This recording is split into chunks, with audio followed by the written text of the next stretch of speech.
नमस्कार साथियों की फैक्ट में आप सभी का स्वागत है। उम्मीद करता हूं कि आप सभी लोग बेहतर होंगे। सभी सनातनी और राष्ट्रवादी भाई बहनों से अपील रहेगी कि चैनल को सब्सक्राइब करिएगा, वीडियो को लाइक और अधिक से अधिक लोगों तक शेयर कर दीजिएगा। दोस्तों, पश्चिम बंगाल के मुख्यमंत्री शुवेंदु अधिकारी पहुंचते हैं दिल्ली, और जैसे ही दिल्ली पहुंचते हैं शुवेंदु अधिकारी, ममता बनर्जी कांपने लगती है। ममता बनर्जी क्यों कांपती हैं, उसके ऊपर हम लोग विस्तार से चर्चा करेंगे। लेकिन एक और बात कही शुवेंदु अधिकारी ने। शुवेंदु अधिकारी ने साफ साफ कहा कि जो भी बांग्लादेशी घुसपैठिया पकड़े जाएंगे, इनलीगल घुसपैठिया पकड़े जाएंगे, उनको कोर्ट में नहीं पेश किया जाएगा, उनको सीधे बीएसएफ को दे दिया जाएगा। ये अपने आप में एक बहुत बड़ी बात है। अब तक क्या होता था, कोर्ट में ले जाओ इसको, फिर कोर्ट 6 महीना साल भर पेशी तारीख ये सब कुछ पड़ेगा, फिर कोर्ट डिसाइड करेगी, उसके बाद एनजीओ आ जाएंगे, फिर फंडिंग आ जाएगी, फिर तमाम तरीके की चीजें होंगी इस देश के अंदर।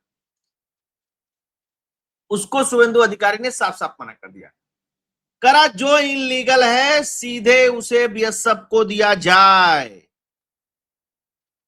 और इसी बीच एक खबर आई कि एक नगर निगम में पश्चिम बंगाल के टीएमसी के 16 पार्षदों ने इस्तीफा दे दिया। कितने दोस्तों? 16 पार्षदों ने टीएमसी के इस्तीफा दे दिया। 44-45 विधायक पहले से गायब हैं, 17-18 सांसद पहले से गायब हैं।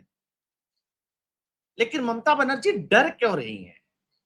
ममता बनर्जी तो कहती थी हम तो मोदी सरकार को उखाड़ फेंकेंगे, साल भर नहीं चलने देंगे, हम अब दिल्ली का राजनीति करेंगे।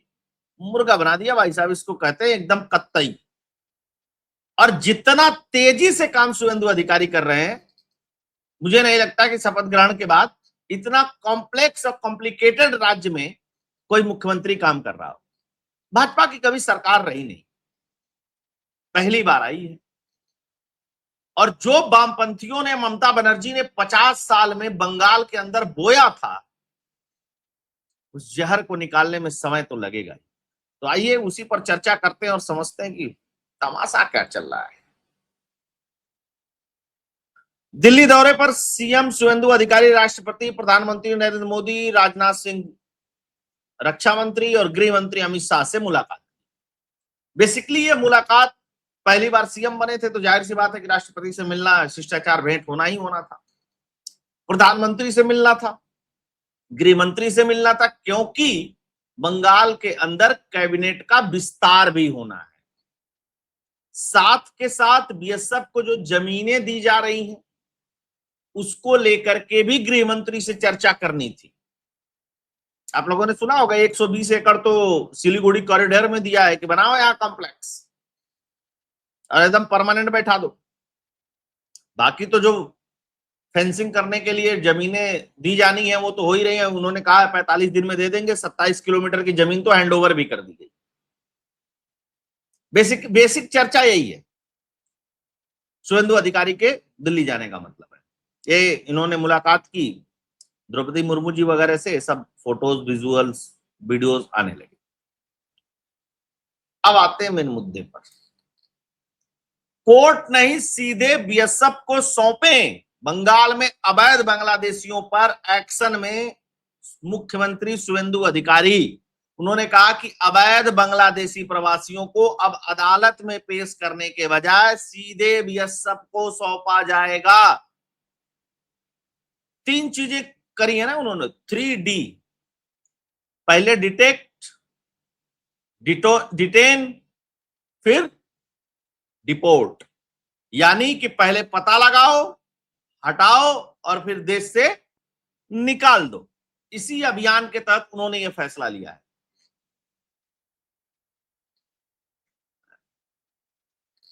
आगे और बढ़ते हैं। गुरुवार को कहा कि राज्य में पकड़े गए बांग्लादेशी घुसपैठियों को अदालत नहीं ले जाएंगे, बल्कि सीधा सीमा सुरक्षा बल को सौंप दिया जाएगा। ऐसा राज्य में एक दिन पहले लागू नियम के तहत किया जाएगा।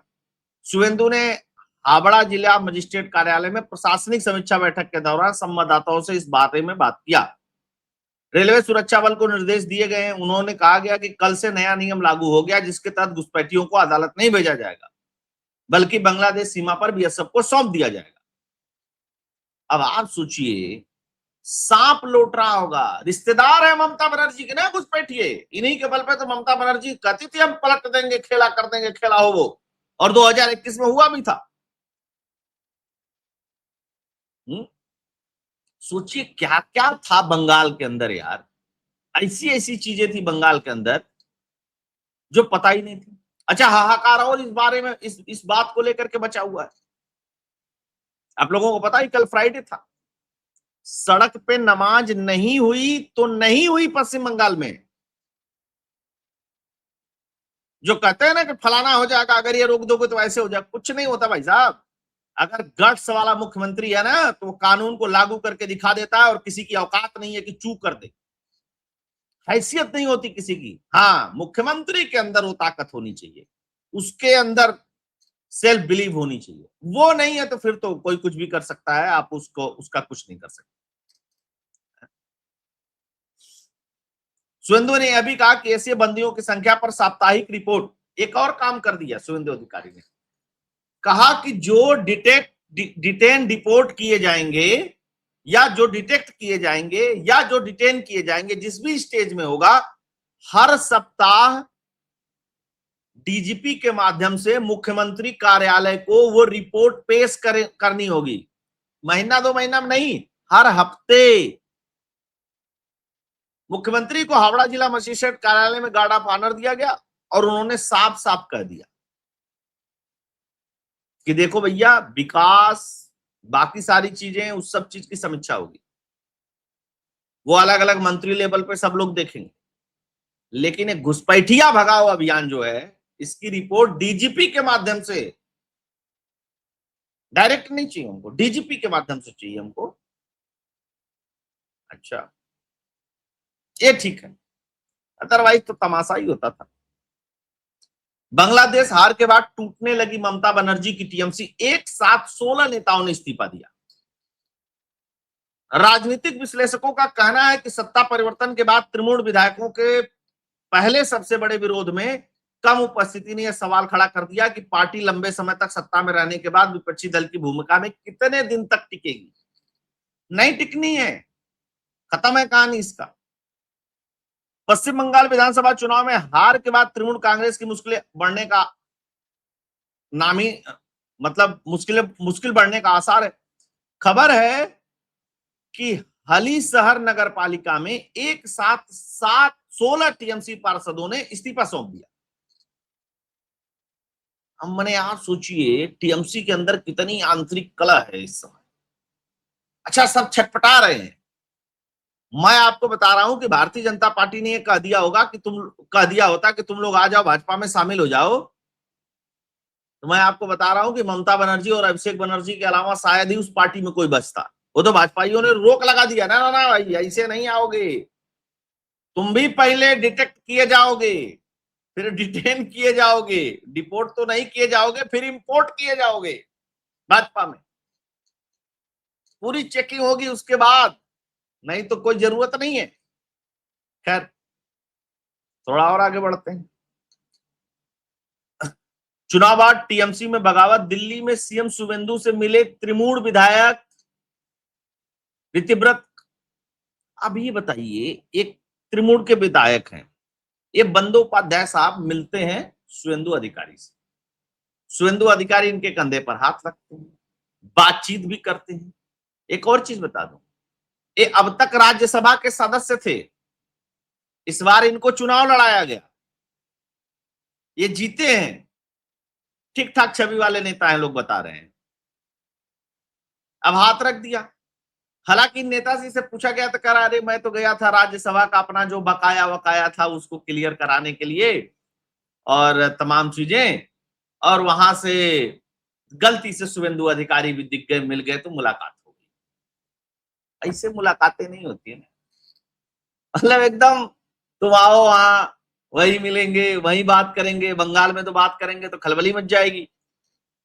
तो ये सब भी चल रहा है टीएमसी। ये तो आप लोगों को पता ही कि विरोध प्रदर्शन में नहीं पहुंचे विधायक। अब मैं बताता हूं तमाशा क्या चल रहा है। बेसिकली शुभेंदु अधिकारी लंबा खेलेंगे। आप मेरी बात को नोट कर लीजिएगा। उनका स्वास्थ्य अच्छा रहा तो कम से कम 15-20 साल तक यह व्यक्ति मुख्यमंत्री रहने वाला है, क्योंकि इसके जो तेवर है और काम करने का जो क्लेवर है। अच्छा, शुभेंदु अधिकारी ने शादी की नहीं है तो बीवी बच्चे वाला कोई एंगल इसका उसका दिस दैट भी नहीं है इस व्यक्ति के साथ। दूसरी बात, शुभेंदु अधिकारी कहीं ना कहीं लगता है कि वो व्यक्ति मिशन मोड पे पश्चिम बंगाल में फिर से जो बंगाली अस्मिता है और जो हिंदू हैं उनको स्थापित करना चाहता है। अदरवाइज मुख्यमंत्री कहता कि ठीक है थोड़ा कैबिनेट का विस्तार हो जाने दीजिए, हल्का फुल्का कुछ कुछ ऑर्डर हो जाते सब, लेकिन ऐसा नहीं हो रहा। बड़े काम हो रहे हैं, और बड़े नहीं बहुत बड़े बड़े काम हो रहे हैं। ऐसा लग रहा है कि जिस चीज के लिए इनको जिताया गया है ये उसको बहुत जल्दी से कर लेना चाहते हैं। हालांकि जनता की भारी मांग थी कि शुभेंदु अधिकारी के अलावा पश्चिम बंगाल में कोई और मुख्यमंत्री नहीं चाहिए, और शुभेंदु अधिकारी ने एक बात कही थी कि बंद करो सबका साथ सबका विकास। उसके बाद लगने लगा कि नहीं, प्रधानमंत्री नरेंद्र मोदी का एक तरीके से विरोध हो गया तो इनका मुख्यमंत्री बनना मुश्किल है, लेकिन बने, और बने तो क्या खूब बने। एक और चीज, एक और आंकड़ा, एक और डिटेल मैं निकाल रहा था कि जो 4-5 मुख्यमंत्री भाजपा के हैं जिनको बहुत बढ़िया बेहतरीन माना जाता है, जिसमें उत्तर प्रदेश के मुख्यमंत्री योगी आदित्यनाथ जी हैं, हेमंत बिश्व शर्मा हैं, शुभेंदु अधिकारी हैं, आप कहीं ना कहीं ऊपर नीचे मिला करके देवेंद्र फडणवीस को भी जोड़ सकते हो, धामी भी ठीक ही ठाक हैं। जब आप इस तरीके के मुख्यमंत्रियों की बात करते हैं तो एक चीज कॉमन है इन सब में, सबकी एज 50 से 60 के बीच है। यानी कि ये भारतीय जनता पार्टी में प्रधानमंत्री नरेंद्र मोदी के बाद दूसरे पीढ़ी के नेता हैं, और अध्यक्ष तो भाजपा ने बना ही रखा है तीसरी पीढ़ी का, वो तो 50 से भी कम वाले हैं।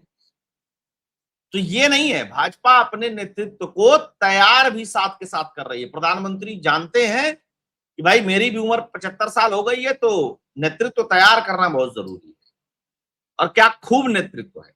और आप एक बात मानिएगा, इतने बड़े प्रदेश के मुख्यमंत्री योगी जी हैं, बड़ा प्रदेश बंगाल है, बड़ा प्रदेश महाराष्ट्र है, हालांकि और भी जगह के मुख्यमंत्री ठीक ठाक है, दो एक को छोड़ दिया जाए तो, लेकिन ये क्लेवर और फ्लेवर वाले मुख्यमंत्री हैं। जनता जिस तरीके की मांग करती है उस तरीके के मुख्यमंत्री हैं। यही कारण है कि ममता बनर्जी कांप रही है। ममता बनर्जी को लगता है कि ये तो बवाल काटा पड़ा है, पता नहीं दिल्ली जाएगा और दिल्ली से कौन सा टॉनिक पी करके आएगा, उसके बाद ये क्या करेगा। हालांकि कल फालता का रिजल्ट भी आएगा, आज तो 23 तारीख है, उसका इंतजार रहेगा। आप सभी लोग जुड़े, सभी लोगों का बहुत बहुत धन्यवाद। सभी लोगों से आग्रह रहेगा कि वीडियो को लाइक कर दीजिएगा, अधिक से अधिक लोगों तक शेयर करिएगा। अगर आपको एनालिसिस कंटेंट और फैक्ट्स पसंद आते हैं इस चैनल तो चैनल को डोनेट और कंट्रीब्यूट करते रहिएगा। उसके लिए फोन पे और पेटीएम का नंबर स्क्रीन पे दिया हुआ। सब्सक्राइबर भी बढ़ाते रहिएगा। आप सभी जुड़े। जय हिंद, जय भारत, जय श्री राम।